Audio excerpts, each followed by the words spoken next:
John Lilly once put it this way: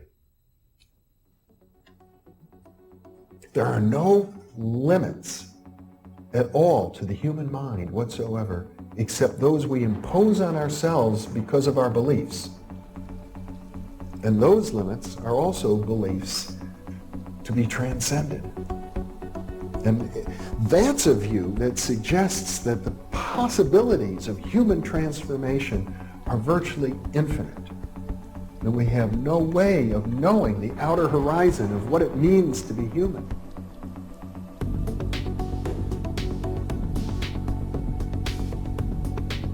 And really, to understand all this, everything, you have to go very, very deep into a study of history, consciousness, neurophysiology, everything. You have to be the supreme eclectic type of leaning, and you really have to be wanting to know who you are and what everything's about.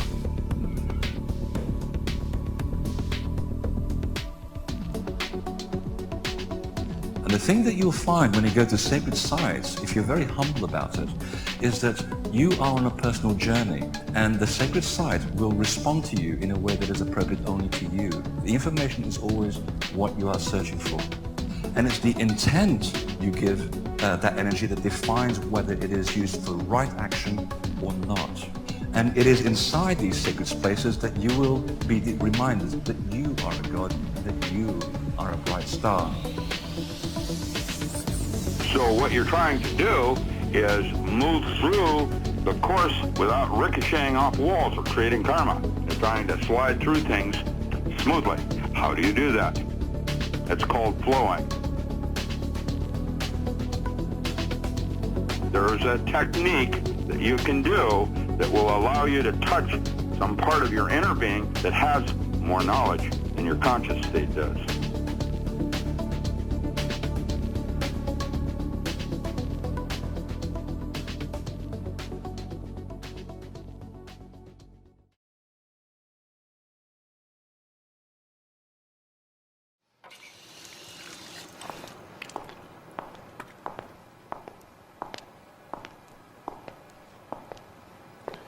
You watch those nature documentaries on the cable?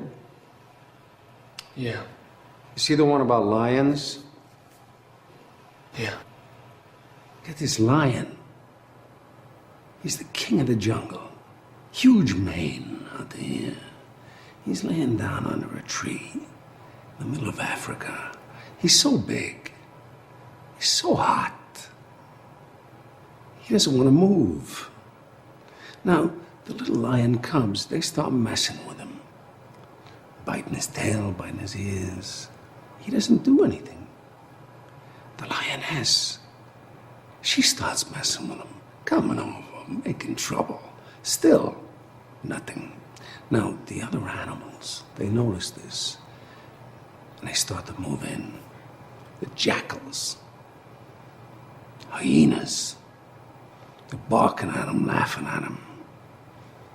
They nip his toes and eat the food that's in his domain. They do this, and they get closer and closer and bolder, till one day, that lion gets up and tears the shit out of everybody, runs like the wind, eats everything in his path. Because every once in a while, the lion has to show the jackals who he is.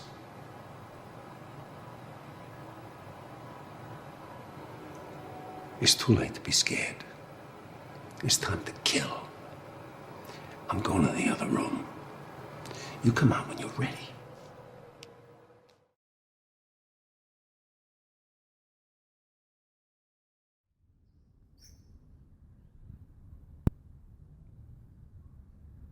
Hey guys, Andre Hodge, Seven of Truth, Infinite Potential Healing, and Crocodile, Star-Lord, Wolverine, Aladdin, Dundee, just playing with the names and fun and owning the power sort of thing if you've been watching in the past.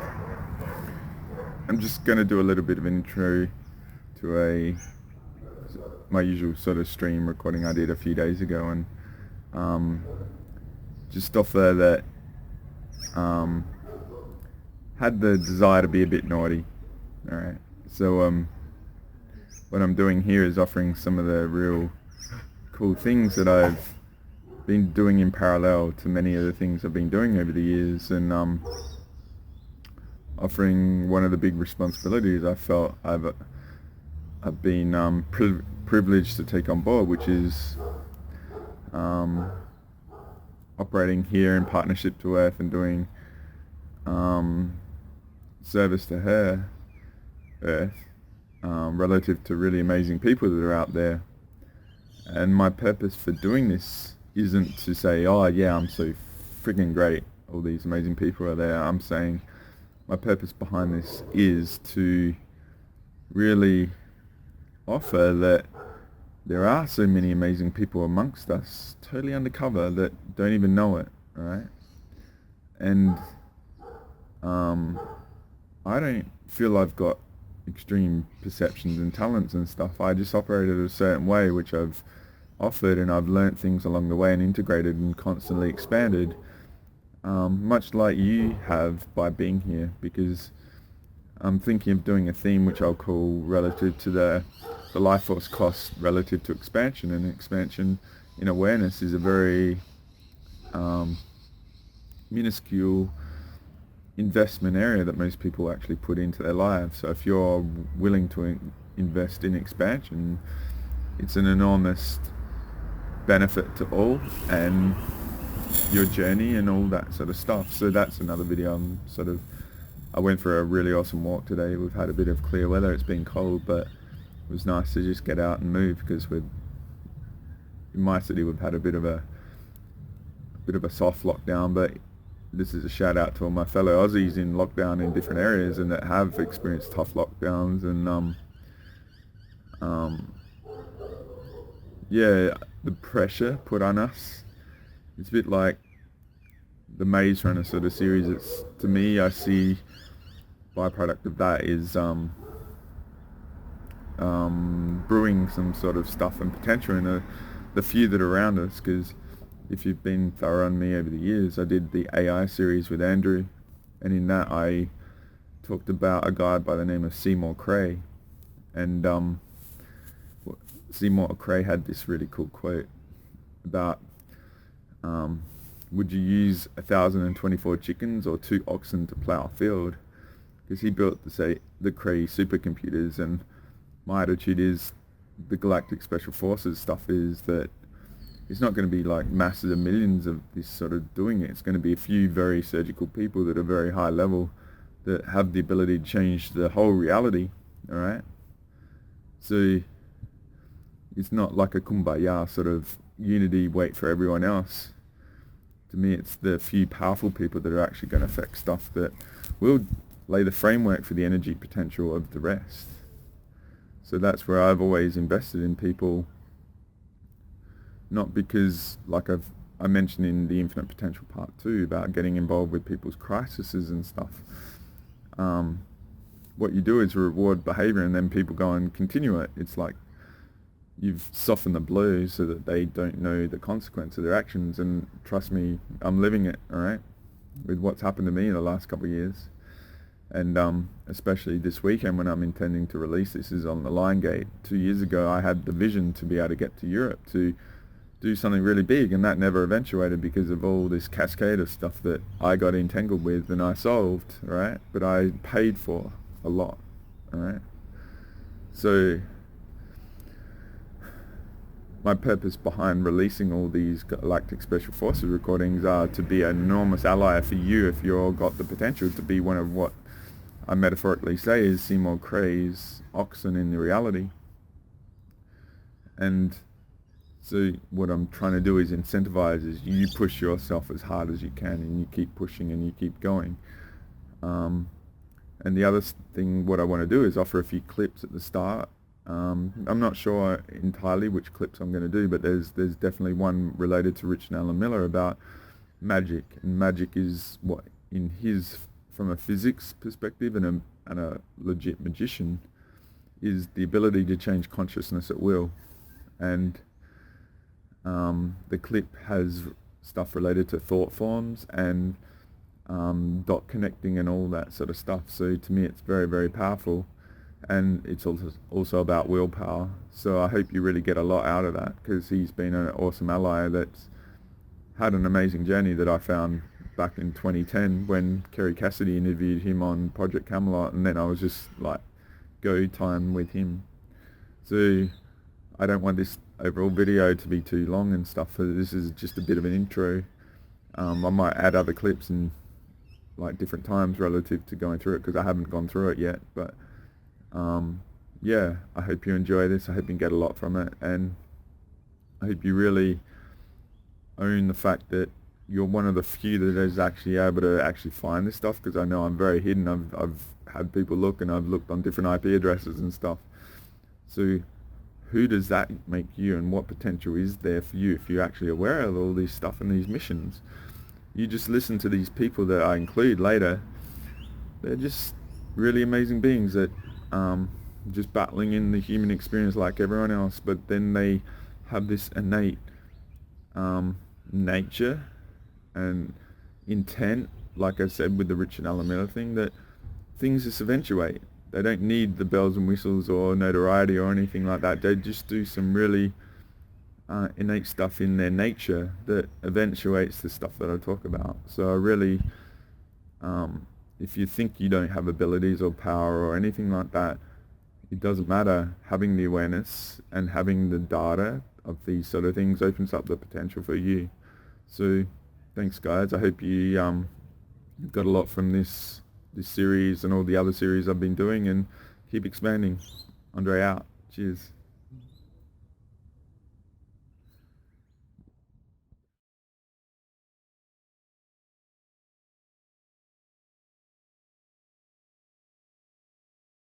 Okay, look, magic and alchemy. I got all kinds of questions, but I want to start with you. Why should people think that you're someone who might know a thing or two about magic? A little bit about your background. Yeah. Magic, as I would define it, is it's an art form, like sculpting or dancing. We observe it in the physical plane as legerdemain, sleight of hand, but magic is the art of changing consciousness at will.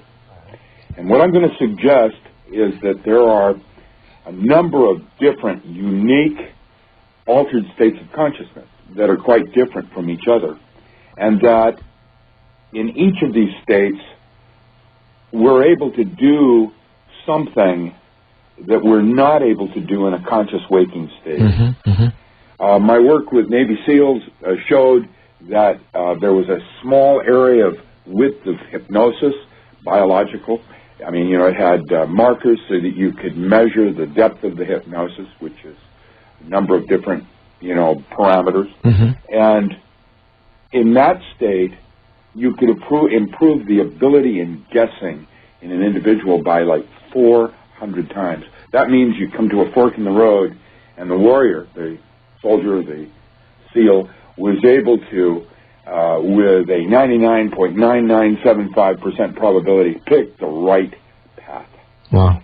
And at ESP, the ability to gain knowledge outside normal realms of, information. And being, having to, you've got to flip the coin, you've got to make a decision, which way do you go, and be right. Right. Okay, we found that state of consciousness was a very light state of hypnosis.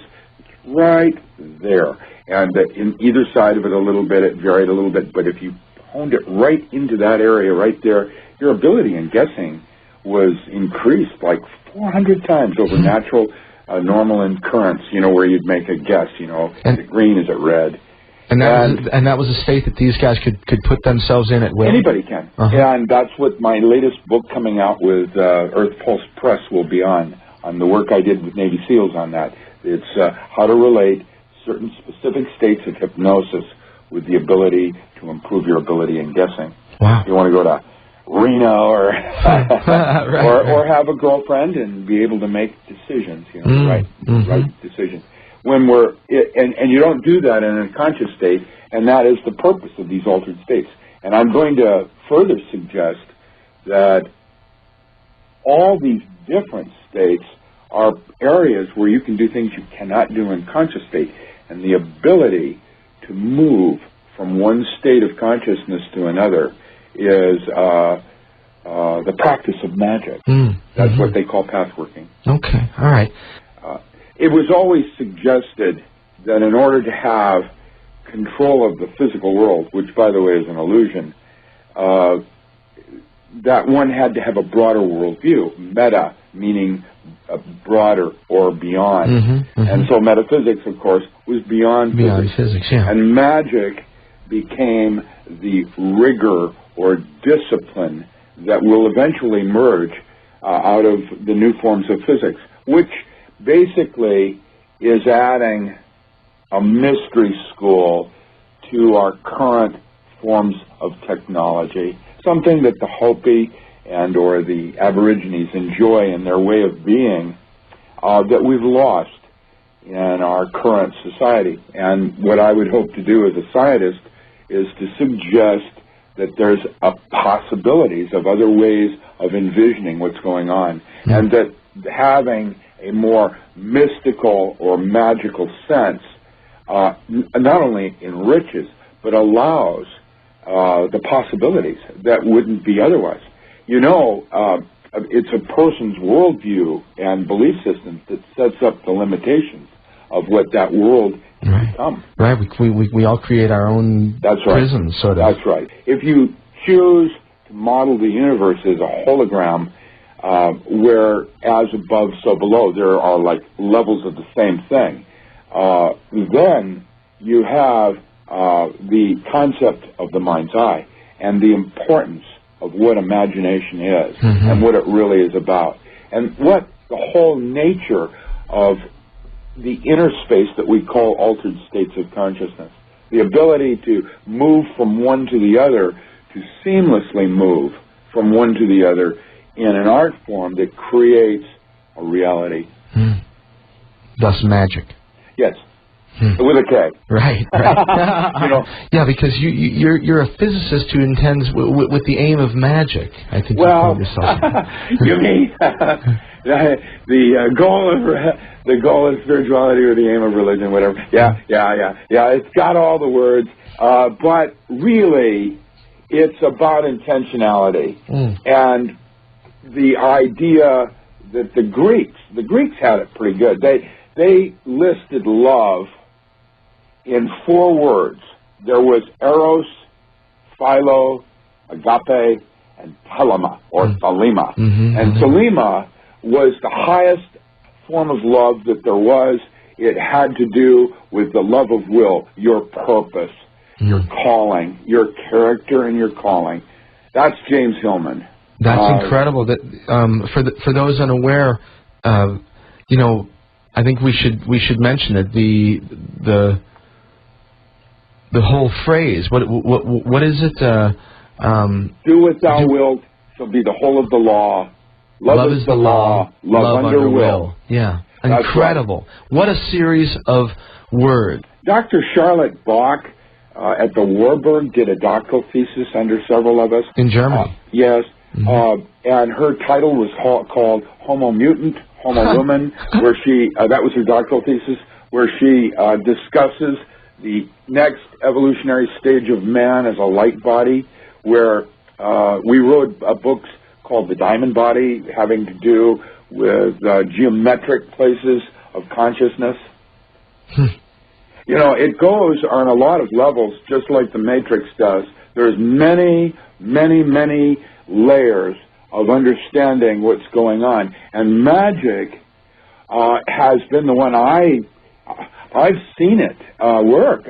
I remember one of the projects they had me do. I've said this story before, but it's a good story because it's representative of where I'm trying to go with the concept of magic. All right. The Hopi, the Navy sent me in to study these 2 Hopi medicine men that could change the weather, apparently. And as they were making the sand painting and mumblings and things, I was watching the environment change, like in a science fiction movie where the clouds are rolling in out of nowhere and it's like the weather's starting to come. And this one Hopi looked up at me, looked down at the sand painting, looked back up at me, winked at me, and ran his hand through the sand painting, breaking it. And what happened was that the weather went back to normal. And he started to smile.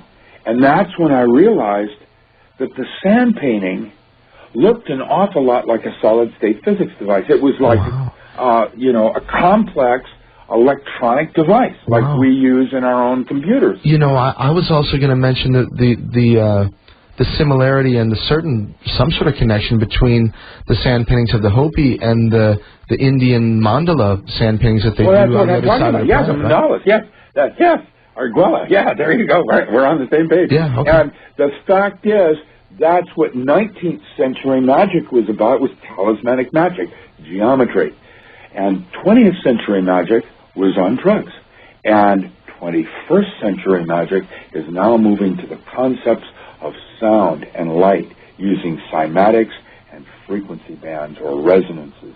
It's interesting to watch the change of subtle thought forms, of getting it in one's mind's eye of how it all works. And that place is where it happens, because Gowan said that it wasn't dimethyltryptamine that was the important drug which gave us a sense of aliens and God and things above man, but the lysergic acid amides that were the ones that connected the dot, that gave what Crowley called aha, that ability of connecting one point to another and seeing how it works, because when you do that, that's where it happens. It isn't about the physics. Amazing.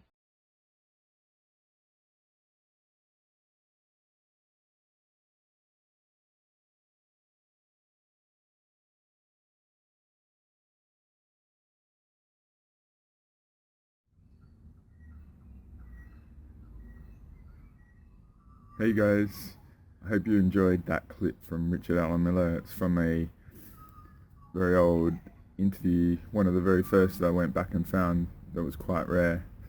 And my rationale for offering a thing on magic, and from his perspective the ability to change consciousness at will, is see it as a really big metaphor of what's going on in the world and what has been going on in the world for a long time relative to information and what the majority is sort of offered and corralled, right? Think of corralling and where like cattle is put through pens and stuff like that with fences all around.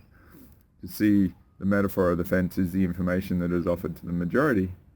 And so you think about magic being employed, creating beliefs and structures in society, empowered and stuff, and like medical sort of stuff and politics and all that, and they go along with certain lines to create outcomes and stuff and perceptions in the masses to manufacture the reality. All right, so my reason for offering that is, if you're here with me and listening to this stuff, then just own the power that you have of negating all that, all right? Good ally that's in a couple of the other earlier Galactic Special Forces, Max Steele, used to tell me, Andre, what you need to do is when you see news or whatever and all that, you just say to yourself with really high level intent, it's not going to happen, all right? So just think how negation, or the ability to negate, you have by being aware of all this stuff that I'm sort of in and sharing and stuff. So just because the chorus, the number is huge, doesn't mean the power is, all right, of the unaware. So just take on board the magic clip, really rewatch it. In the next part, I'll have another clip relative to the magic and stuff before I get into the main body. And what I'm going to offer do, I'm just inserting this little clip after I'm sort of close to making this video to offer a link up to the next part. So I have decided to only include 2 of the people that I was considering, and so I'm going to make a bigger part later, or a second part later out of all this, because it was going to be about 2 hours and stuff, and that's too long for people, so I'm going to break it up. This actual video was actually meant to be part 8, if there was a part 7 that was to be released a while back, and that never happened. So I'm having a lot of fun with the numerology here, because it's Lionsgate 88. Alright, so this was meant to be 8, and it's 7, and the future one will be part 8, which is also pretty cool, because that's about the South China Sea, and Chinese love 8, and when I played Aussie Rules football, my number was number 8, and infinity and all that sort of stuff. So I hope you enjoyed that clip and the intro and stuff, and you enjoy the main body of me talking about some amazing people around us, because it's not about having ego or anything like that. It's having the awareness to recognize what's around us, because there are universal geniuses like superstars and all that all around us on the soul level, and it's just up to us to really be worthy of being able to see that. As I've got kookaburras cuckooing in the background. Thanks, guys. So I hope you enjoy the intro part, and I hope you enjoy the main part, and we'll see you on the other side. Thanks, guys.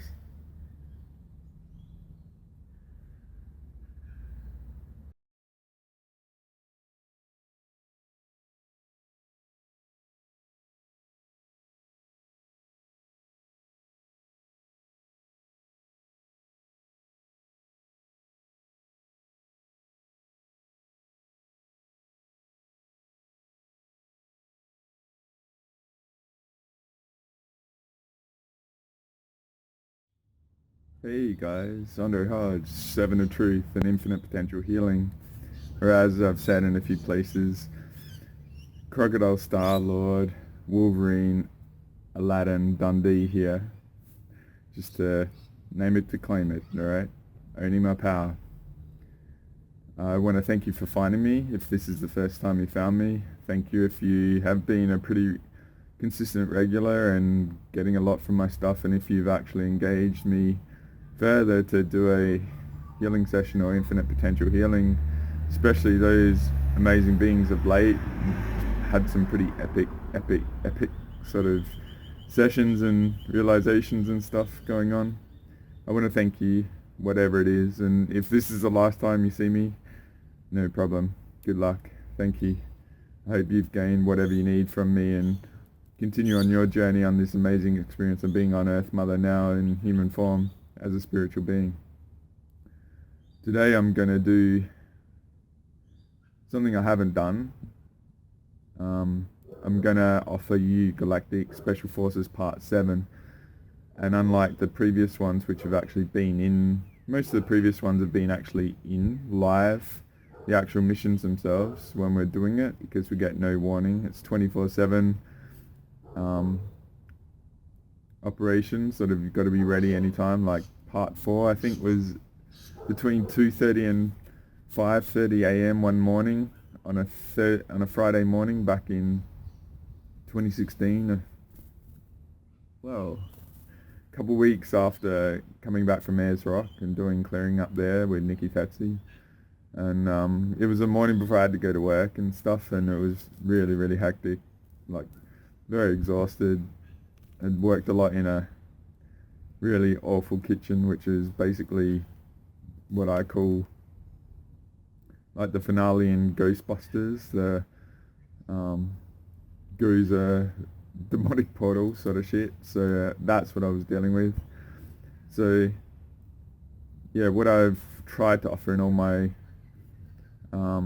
multi-dimensional method to the 3D madness, the 2 recent infinite potential releases, which I've got more to do, and the Galactic Special Forces, plus all the public stuff and recordings I did with Andrew, and that is I was doing all these layers all consistently, all parallel, all at the same time, plus engaging, putting myself out there, mentoring and all this sort of stuff of all the people I find.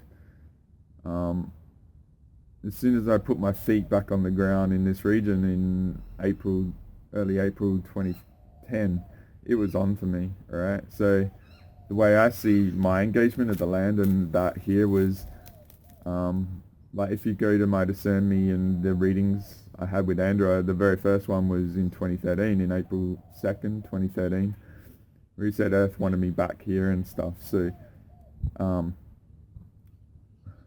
I feel because of the awakening I had, if you go back through the multidimensional method to the 3D madness, where in May 2008 I chose love over money. That was my rite of passage to start working on a different level, and then it was on like Donkey Kong for me. So then I returned to Adelaide, and I feel that I was operating with the womb chakra all along, but I was also very, very proactive on my healing to get up to levels, whether it was doing personal sessions or ancestral karma clearance or all that sort of stuff. I've always had this do the hardest level for yourself. Like if you raise the bar on yourself and you make it harder on yourself, and you be thorough on that, then you can master what you can control. So what you can't control is easier to deal with, alright? Going back as an Australian in my teens, I played pretty high level of Australian rules football, and I had some really, really tough coaches, and what they would do is they would drill you during training, so the game was easy, alright? We had quite a lot of success in my primary school, and for instance, I grew up with a guy by the name of Simon Goodwin. He was the captain of one of the national team, the NBA level of football teams in Australia and stuff. So that was sort of the level we had when we were young. So when I talk about Michael Jordan and The Last Dance, I'm inspiring you to realize that Earth is basically the NBA of experience. So raising your bar and doing what others aren't prepared to do and stuff is going to be a great ally. All right. So this is what I'm calling Galactic Special Forces Part 7, which is unique in itself, but because I've just released the last two videos, which were Infinite Potential Healing 1 and 2, which were offering people me, so you can tune in and read me and hear my voice and get the codes and stuff that you need in my presence, being in a high frequency, speaking my truth that I haven't spoken a truth level before, alright? And what they were was, one part was my healing and what I do and what I've come to the conclusion of that I can do based on all the experience. The other was about sacred sites and stuff, and particularly the second one, which was released last weekend, or maybe 2 weekends from now, because I haven't done much recording and stuff. I've just had to regroup after some pretty epic sort of sessions, holding space and from pretty freaking amazing people, you guys. So thank you for sharing and having the courage to seek me out for help and that. But yeah, there's a cost when you do some big shit, alright? But I love it. Like, I love being sort of that potentially last resort for a lot of crap that's going on and retrieving souls, you know what I mean? So, yeah. So what, the timing of this is really good because I've just released Infinite Potential Healing Part 2, which was a lot about the engagement of womb chakra and stuff, and one of the aspects I talked about that was the crystal sort of aspect. So what this Part 7 will actually be 3 separate instances, which I'll try and not make too long, but they were dealing with 3 separate people that I've met in my region. Like I said, I put myself publicly, like if you listen to particularly the Infinite Potential Healing Part 2, I put myself out publicly and I operate in a passive, non-free will way that allows the maximum potential, because the individual I'm engaging with does what they do, and we calibrate relative to what they operate at and what they do. Because like I said, in the conscious Tetris, when people choose different levels, I have to operate at a different level of rules, so I know it. You know, I've operated with Andrew, alright, at a high level, enduring a lot. He's a huge public focus and has a lot of energy around him, and I own the fact that I endured all that, alright? particularly when his business was pretty much on the verge of being destroyed, and created Galactic History 2.0 that made a huge amount of money, all right? Plus it generated a huge amount of revenue from sessions after, all right? It inspired the whole galactic market, okay? So I'm owning that. I know what I did there. But it's in partnership with the earth and the womb chakra that brought all that about, the creative energy and inspiration stuff. If I was motivated by misguided shit, I would never be able to endure all that I've done, alright? So I'm only saying this because this is a teaching. Many of you probably operate at a very high level of integrity that most people around you cannot even perceive. The people I deal with I call peerless peers, and while you know what compromise does for you, I'm saying, what if these, I said in that Infinite Potential Part 2 that I feel that Earth, like all the constriction, is going to be like distortion of a balloon. It's going to pop up, potentially powerful centers and stuff. And if you operate at a high level, what are you a match for potentially that might be down the track? So while it seems like maybe it's hard now, you're being the change the universe seeks. So the universe can work with you at a higher level, and it can create with you because you're the anchor, right? You're being proactive, you're holding the space for the realization of potential. You're not passive and waiting for shit to happen and say, oh, there it is, and that. Maybe the universe needs us to be there for it to work at a level it can work at. Just like I said with the conscious Tetris and stuff. So this has been a bit of an intro. I'm going to try and not make this video too long, but the main thing about this is I did allude to in Infinite Potential Part 2 was the South China Sea and what's going on there, because I've got a really good understanding about that, because I feel the third part of this will be the main part, and I help activate that, alright, via someone who I met here who was actually, her grandmother was in the royal court of the Chinese emperorship, so she's got a direct lineage to the Chinese royal bloodline. And yeah, I gave her one of my crystals, and she chose, on one of her travels, she went to Borneo and put it in the sea, on the South China Sea. So you imagine what someone with like so close lineage to the actual court of the royal court of China, with those codes in her, putting one of my womb chakra crystals in the South China Sea on the Borneo side, alright? It's massive. And I know it, alright? And I know it, alright? I know what I did. I'm owning all this because there is no one else from my perspective. There's people doing their stuff, but no one with the awareness of what a womb chakra is, like I said in Infinite Potential Part 2, how precious they are and how rare they are in the universe, let alone of the 200 to 300 that are on Earth that Andrew said, how many are actually clear in someone like me engaging them? It's so precious and so rare. I'm owning that because it needs to be offered as a potential teaching, because others out there, you might have this bubble up in your potential, alright? And I'll take whatever hit and stuff, trust me. And what I might do is, at the end of this, tell you a hit I had in October 2018, because this is all around 2016 and 2018. So I was working for Andrew, I was doing all the reality stuff, I was doing all my healings, I was doing all, if you look at the dates of all the other Galactic Special Forces videos, it's all parallels going on all at the same time, and meeting and activating a lot of people. So these people that I talk about, I'm going to be very respectful and vague in many respects, because yeah, it's who they are in the 3D doesn't really matter. It's what they did in the 3D and contributed to it, and what I did for them and stuff. So there's three parts. There's South Africa, there's Kashmir, and a Indian princess. And I've got a thing about princess and goddesses, alright? To me, what a princess is someone that will run you ragged, alright? They won't give a fuck about you, okay?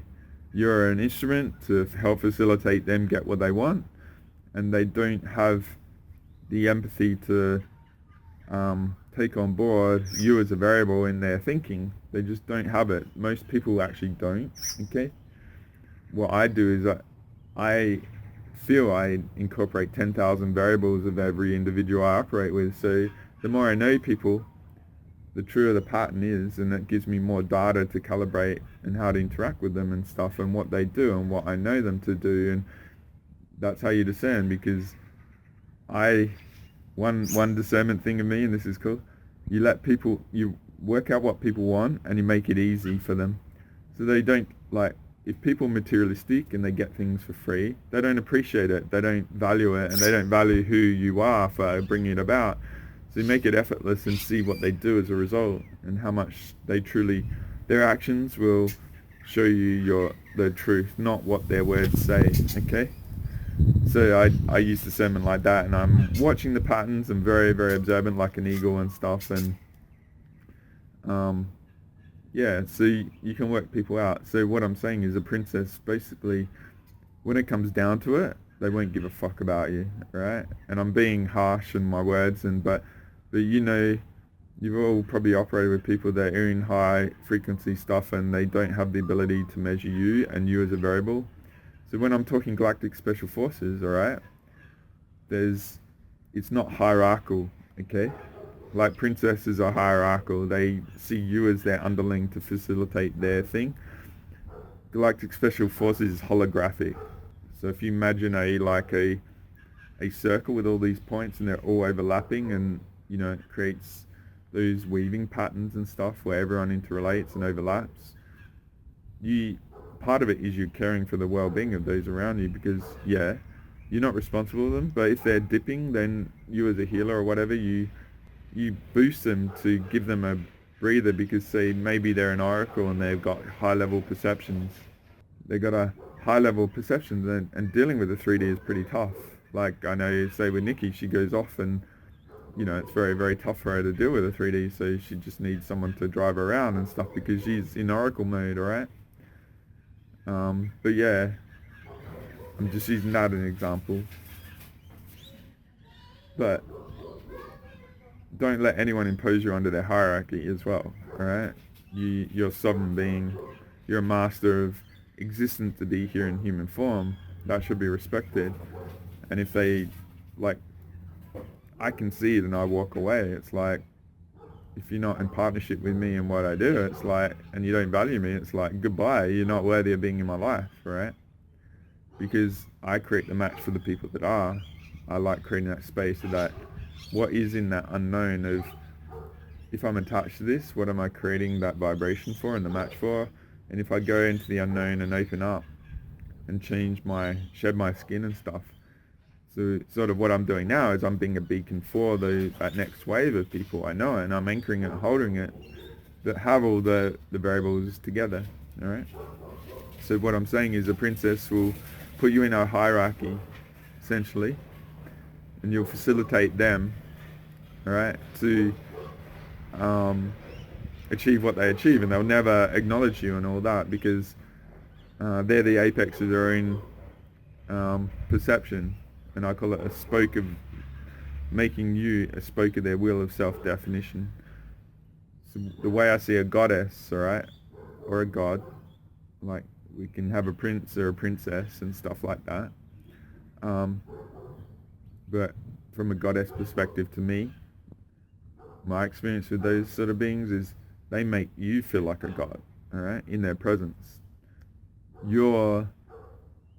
They remind you and empower you to inspire you to remember how amazing you are and be their equal, and it's just a byproduct of their nature, right? So I mentioned the other girl in Infinite Potential Part 1.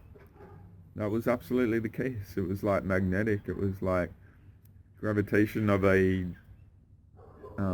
pulsar sort of thing, you know what I mean? Like you just could not, you had to crowbar yourself away from her field, and just magnetic. And I'm very disciplined. I'm like, I don't get attached and stuff like that, and it was just, I just wanted to make sure she was okay, and did a lot for her and stuff, and I know she's okay out there and an ally, and touch base now and again and stuff. So yeah, the reason why I'm defining princess and a goddess. It's like what the second one I talk about is I switched them from a princess to a goddess. It was really funny. It was beautiful. So I'm going to get into the first person, and it's a person I've sort of run into and met and got to know over a period of time from where I go quite often and stuff, and just hit it off. And what happens to me and what happens to you if you're a healer is people just want to talk about all their shit and all their stuff they've done. And I don't mean shit, but they feel comfortable talking about their life, and because they can feel that you actually have the intent to want to actually give a shit. Okay, so I have a lot of people that want to talk all about their lives and what they go through, and it's just like I trigger that, and I know it. So, but I love it. People are fascinating in their stories, what they go through. It's inspiring, and it's data, right, to add to your perception. So I've always invested in people, and maybe you're the one that has a comment that will switch people from suicide to enduring. And I've got other stories of what happened in 2010. I've shared it in one of the recordings I did with Andrew, but I'll share it as a healing, because it's like the tests you get might be at the worst times and stuff, and you've got to prove yourself. And I know this one guy I did help in that respect, because he was right on the edge, right? So this girl, she's from South Africa. She came to Adelaide. She was living in London for many years, and she met an Aussie, and she married him, and she came to Adelaide, and which was his home. And then this guy cheated on her, and it broke the marriage, and it broke her and broke her heart. She was shattered and all that, and that can be soul destroying and self-esteem destroying for anyone that's been through that. And I recognize it, and especially being in a foreign land and stuff, like not many allies and support and stuff. So this girl had,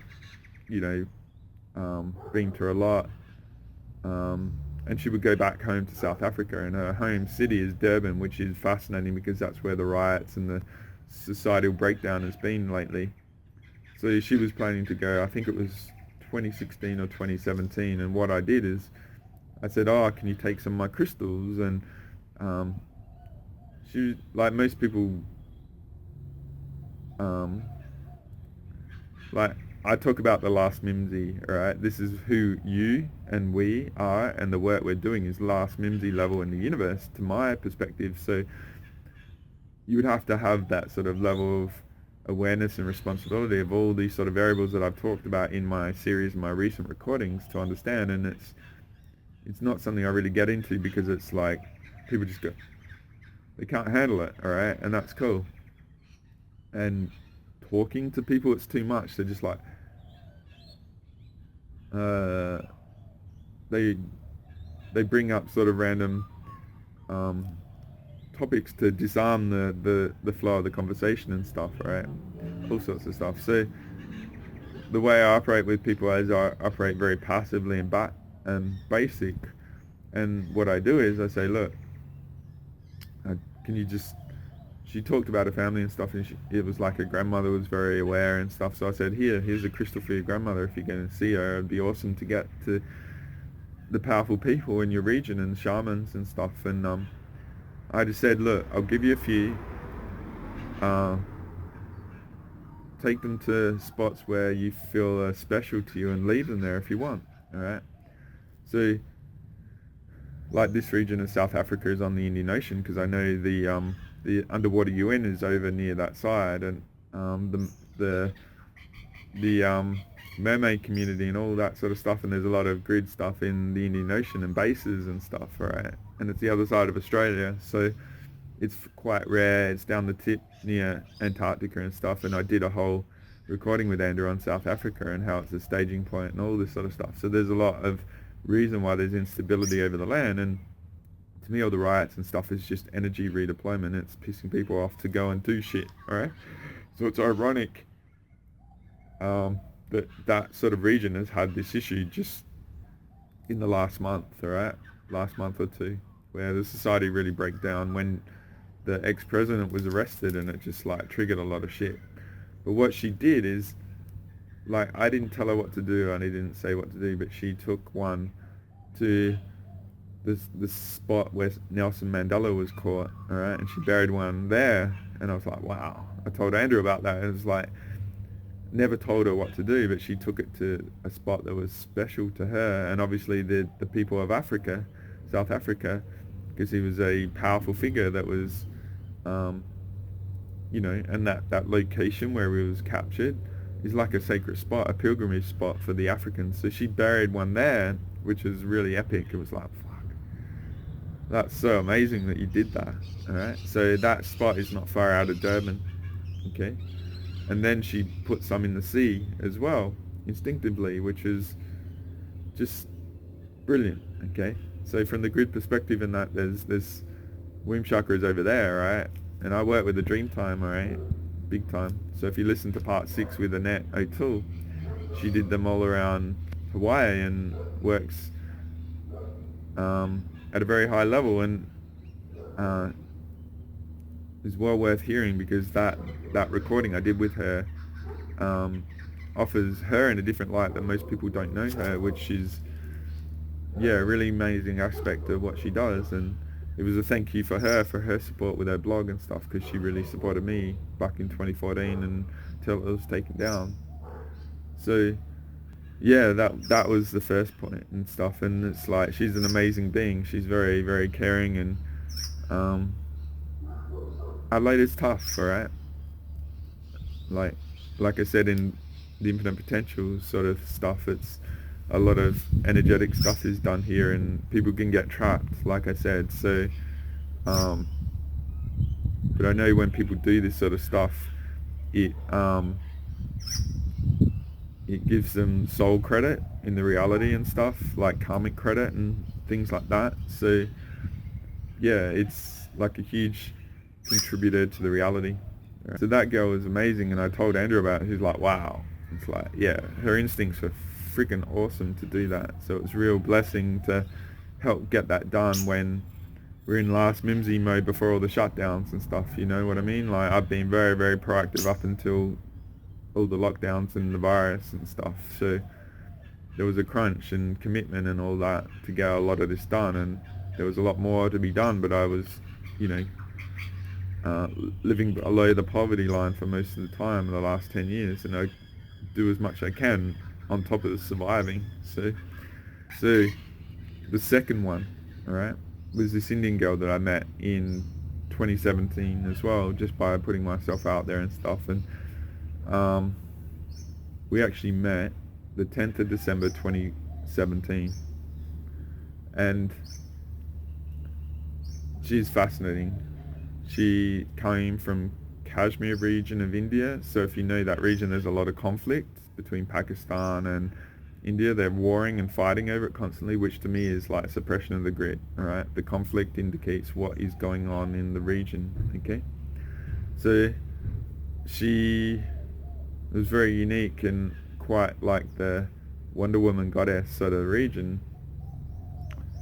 She was telling, like, she was a total outlier, because it's obviously a very suppressed area for the feminine. Okay, you know, there's a very expected nature for them, and she was not like that at all. She was quite embarrassing to her mother. I remember her talking about how she would cause her mother all this shit, all right, being this like wild child, because, for instance, instead of going off and dancing and all that, she went to sniper school, and she had this, like, she was quite petite.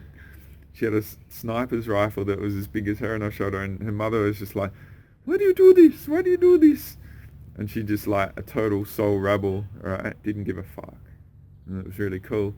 But she also respected the customs and that, so she got into an arranged marriage, and that was hugely controlling and destructive for her, and she lived the honor of her cultural life, but then she busted out, and like, this guy was abusive to her and just controlling and manipulative, and she's a genius and all that. But going back to her younger days in India, and what I did with her is I switched her from a princess to a goddess, right? But and that December 10th, which I'll get into, 2017, was the day she switched from a princess to a goddess. And her rebel nature was inspired by her accommodating a culture which was very detrimental to the divine feminine. Okay, so she would say things like,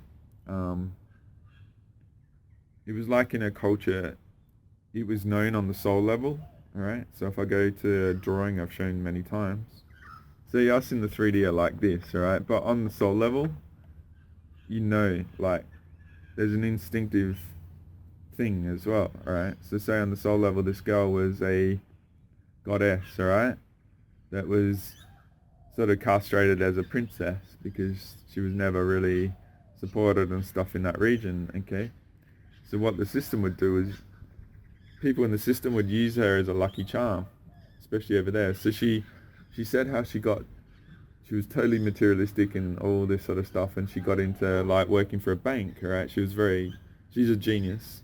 She'd done a lot of degrees and stuff like that, and really an outlier in her abilities if you read the Malcolm Gladwell books.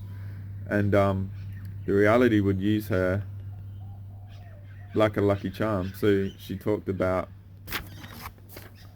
how she worked for a bank over there, and she was just like, I don't know why they need me and stuff, and I didn't do that much, but they pay me a lot. But it was like her soul being entangled with their company on the legal sort of thing gave them a lot of luster and bonuses and stuff. So a lot of people wanted to actually interact with her and deal with her at a higher level because they knew on the soul level that she was like this deity, goddess sort of thing.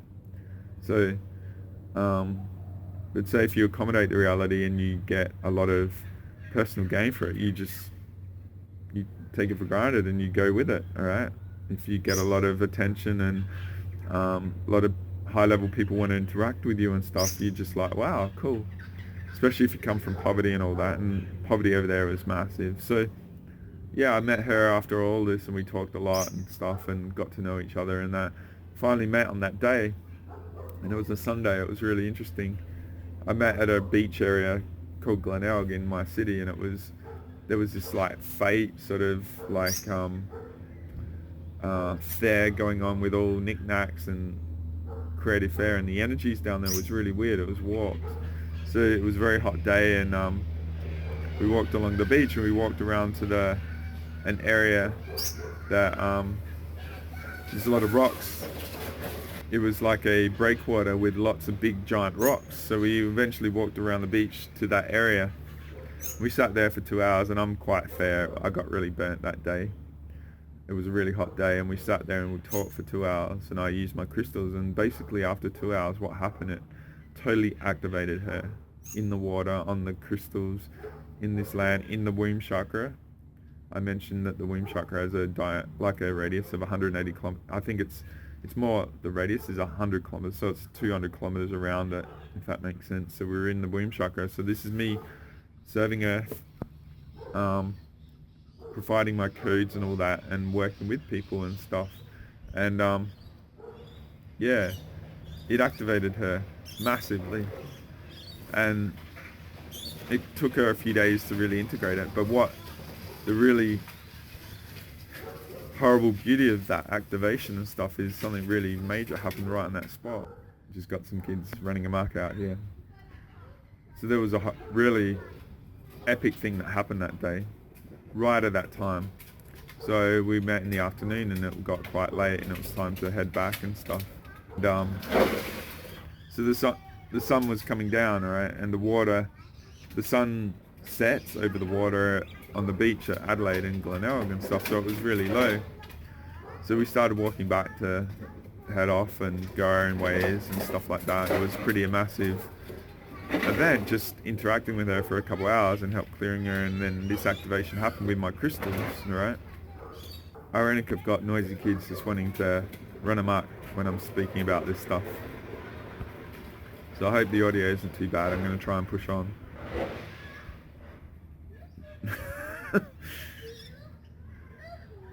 So if you do a Google search, December 10th, 2017, Adelaide, drowning, what happened when we were walking back after the activation is 6 girls from India basically almost drowned at that spot. It was really, really mind-blowing. Because what was happening when I was walking back with this girl and we were still talking is that these Indian girls came running to us, and acting really hysterical and weird and stuff, and because of the different culture, it was really hard to really comprehend what was going on. And like I said, the sun was setting over the water, so the sun was right in our eyes looking back and stuff, so you couldn't really see. And what happened was, the area of the water was, there was rips and those sort of things, alright? So being obviously from inland and never experiencing the water and stuff, or the rules of the lifeguards and stuff like that, they didn't understand the culture or the risks and stuff. And like Australians, we take swimming for granted because we're brought up to swim. We're like dolphins. We take it for granted how good we are with the water and stuff, but other cultures don't, alright? And so what happened is they were trying to alert us that their friends were in trouble, and by this time we'd walked maybe 300 or 400, 500 meters away from that spot, and they were running, and it was hard to work out what was going on.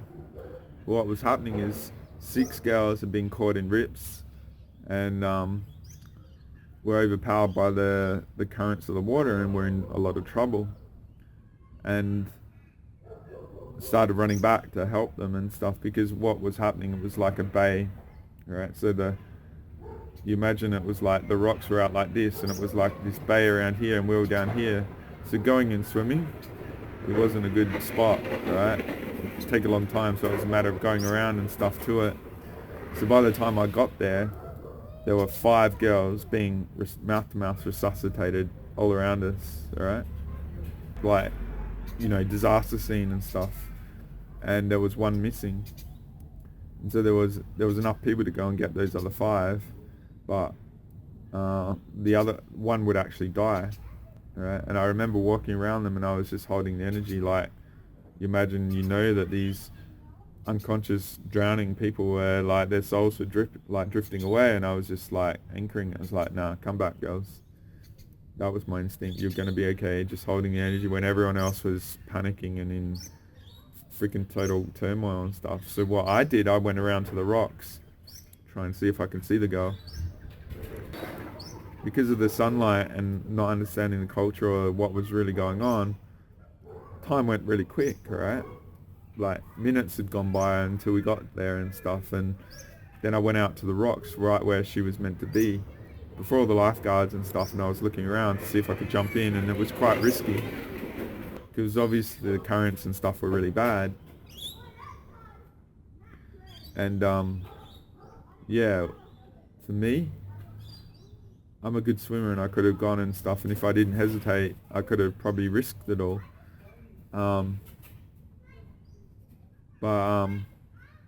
Yeah, I remember being on the rocks, and then the lifeguards finally came. I said, look guys, she's been under light for 7-8 minutes. She would have been gone. And I stood up there on the rocks right where she was lost, and she was probably under the rocks and stuff. And yeah, it was a great shame. She's a 15-year-old beautiful Indian girl drowned right there, and 5 others at the same spot. It's quite a horrendous thing to sort of endure through, but this is like the level you've got to operate, because what I felt like for me, if I risked it, it was actually a trap for me, okay? Because I've got all this other responsibility and stuff. So me being so rare, it's not an ego thing, it's like it's not being a martyr and stuff like that. So yeah, this Indian girl got activated. It was like a really massively mixed day, because this craziness had happened around us while we met for the first time. He's had this powerful activation for her and stuff, so it was massively positive but also a negative event, alright?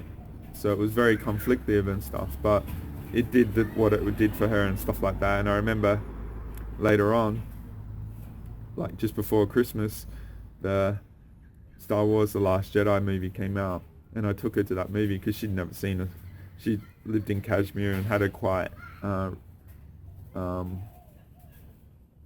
sort of isolated existence and hadn't explored a lot because of all the shit that went on with her and stuff. And Adelaide was a very foreign place. She was with this husband that was treating her bad and stuff, so she'd been through a lot. So she'd been through a lot. And but I remember taking her to Star Wars. She'd never seen a Star Wars. You imagine that? She'd never been to a sci-fi movie and things like that. Okay. Sorry if this is a bit juddery and stuff. I'm cutting out noisy kids like riding right out front my front wall. And yeah, I took her to see that movie, and she was like, "Andre, oh my God, you've changed me. You've changed me so much. You've changed me." So she went on, like, you imagine the ultimate binge of going and finding all like altered carbon and all that sort of stuff. She was like wanting and devouring all this stuff and being a sponge to my advice and my mentorship and all the videos I'd done sort of with Andrew and stuff. And she was just like absolutely on it after that. She'd done an accounting degree like just as a hobby and stuff. So she was genius. And this, like in the memory videos in the multi-dimensional method to the madness, I think parts 10 and 11 or 9 and 10, she, like, that activation put her on a download phase and stuff. And she was already like a yoga master. She'd go to hatha yoga and she'd do it twice a day and stuff, and very, very committed and didn't sleep much and all that, a bit like us, and operating at a very high level and stuff. So that whole activation turned her on, and she went from being a princess to a goddess. And I had to sort of instruct her. It's like, she's like, "Andre, I'm picking up all this, I'm feeling awful, I'm picking up this energy. I went to this like restaurant." I'm saying, yeah, like you're a sponge for the energy, you're clearing it and stuff, and it's like energy hygiene. So I was having to mentor about those sort of things as well and give her videos, because I was creating all the content from Andrew and stuff, structuring the world basically. So yeah, that's the second one, and she's out there and she's firing, she's somewhere. I haven't been in touch with her for a while, but I'm not attached to the outcome. I'm a facilitator, and what people do is their infinite potential. So this was me working with the womb chakra and helping facilitate this, and I know it was in partnership to everything, and me in alignment with not attached to the outcome and wanting the best for humanity and Earth and all that, alright? So yeah, it's not me like bragging about who I am and stuff. These people are all around us, and who else is going to do it? You know what I mean? So all I'm aware of is I take responsibility for that, and I help facilitate this, because to me it's like the last mimsy 0.0001% of possibility. And if I didn't do all this and put myself out there and not do it for money and all that sort of shit, I don't think it would ever happen, right? So that's why I have all what I have, because I get benefits, alright? I get gifts. So I'm just gonna stop the recording here right now, and I'll start the third part in a sec.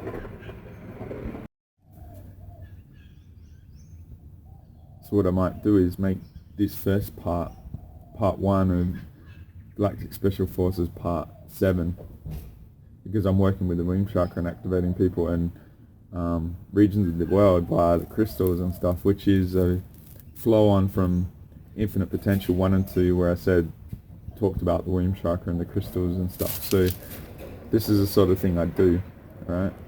So if I do break it up, there is a bigger second part with another amazing girl who I met in my city, because it seems like this region of the world is a magnet to really amazing people to have an experience for a little while and then go on and do other stuff. So it's like a stepping stone of many things. So yeah, I hope you enjoy this. It's pretty cool what happens, and I'm sure a lot of you do this sort of thing as well and you don't know it. What I'm doing is just mechanicalizing it, if you will, and you can get to see that if you operate in a certain way, you can be a match to certain things. It's not like the universe. Opposites attract, like attracts like, alright? So think of the match that you want to create.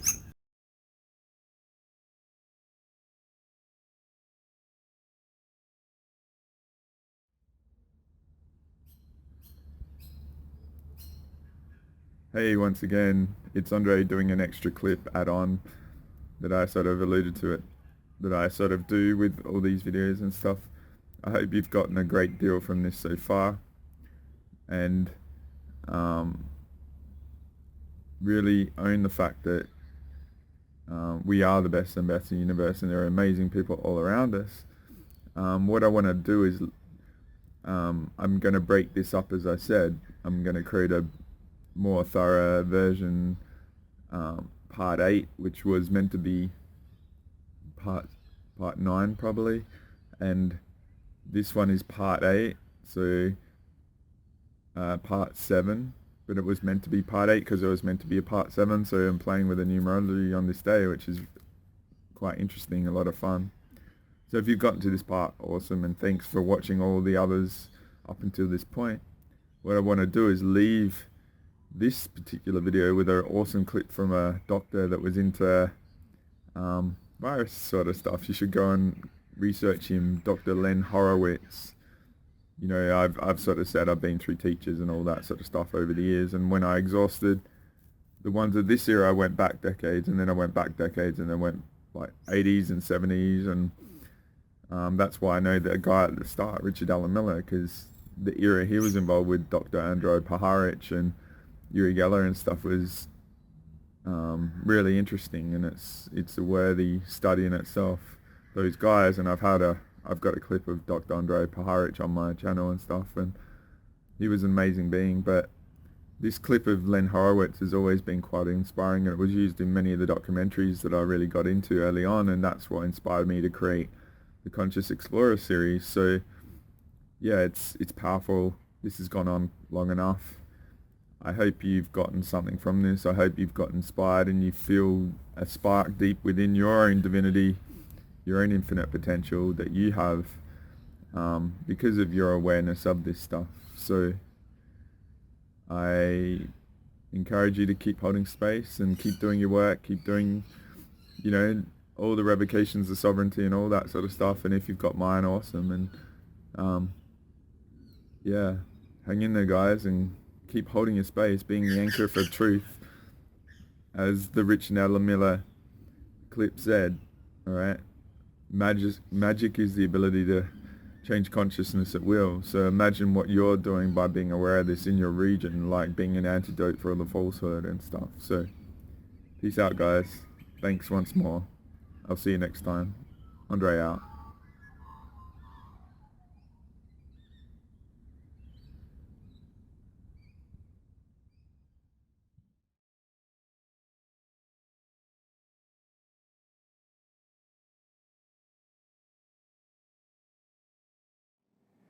The very next verse in the Bible is the light at the end of the tunnel, the light at the end of this darkness.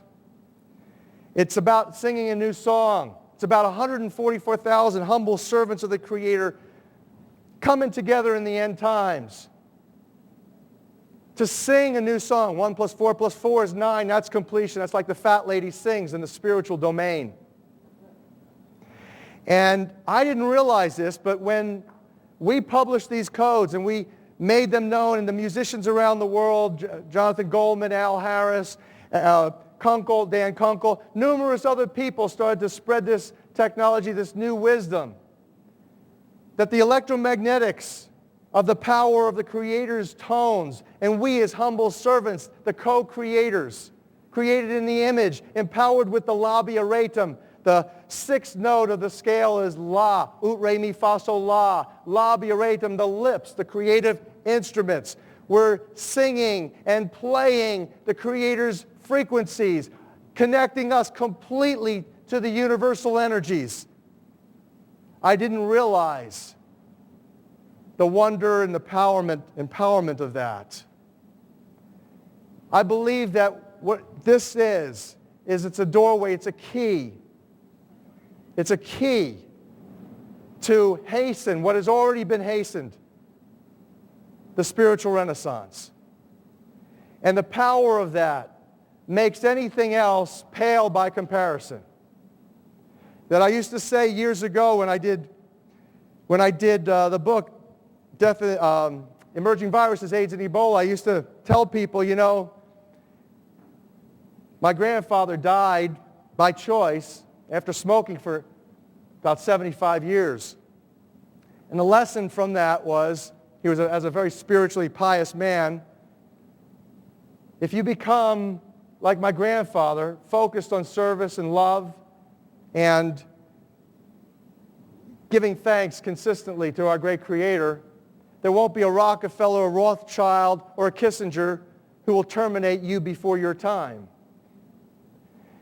But what I didn't realize was that the blessing of the power was going out and uplifting us like, and this is my opinion, what the rapture really is. That we are being enraptured. We're being uplifted spiritually. That the book, interestingly enough, and I'm totally humbled, it is not me. I almost got left back in third grade. So I'm telling you the truth. I've simply been a humble servant, and if I don't listen, just like you, if I don't listen to the direction that I'm getting, I get whacked. Okay? So there's nothing special about me. But when I read the book of Revelation 3:6, and it talks about the angel from Philadelphia and the spirit of the angel from Philadelphia opening a doorway, a portal that no man can close. I'm from Philadelphia. And this information has opened up, in my humble opinion, a portal that is the portal, the premier portal to the cosmic consciousness. That if we simply, with love and thanks, it's real easy, continue to put out these frequencies and these sounds, that the spiritual renaissance will literally solve all the earth's problems. I say that because of this metaphor.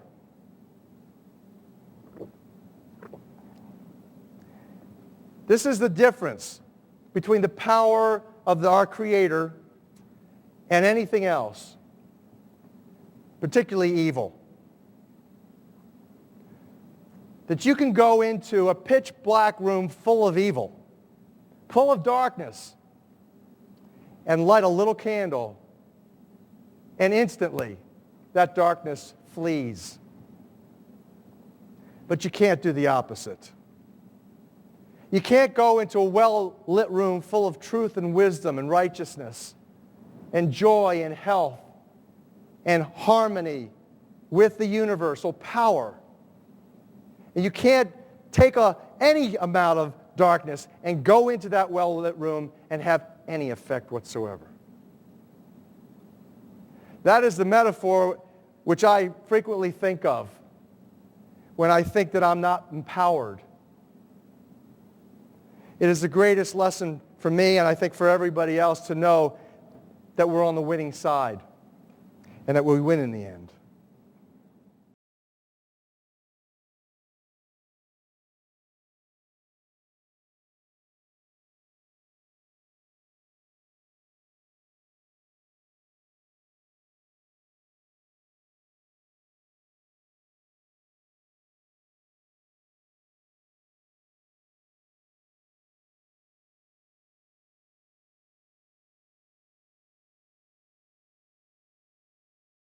John Lilly once put it this way: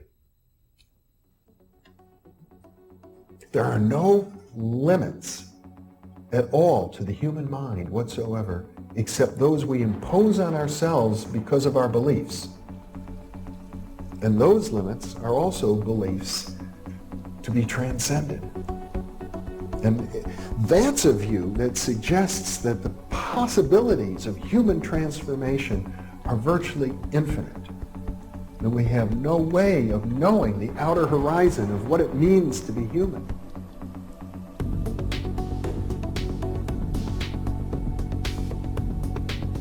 And really, to understand all this, everything, you have to go very, very deep into a study of history, consciousness, neurophysiology, everything. You have to be the supreme eclectic type of leaning, and you really have to be wanting to know who you are and what everything's about.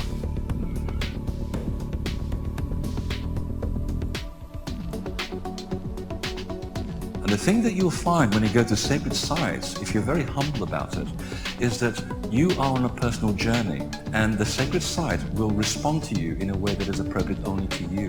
The information is always what you are searching for. And it's the intent you give that energy that defines whether it is used for right action or not. And it is inside these sacred spaces that you will be reminded that you are a god, that you are a bright star. So what you're trying to do is move through the course without ricocheting off walls or creating karma. You're trying to slide through things smoothly. How do you do that? It's called flowing. There's a technique that you can do that will allow you to touch some part of your inner being that has more knowledge than your conscious state does.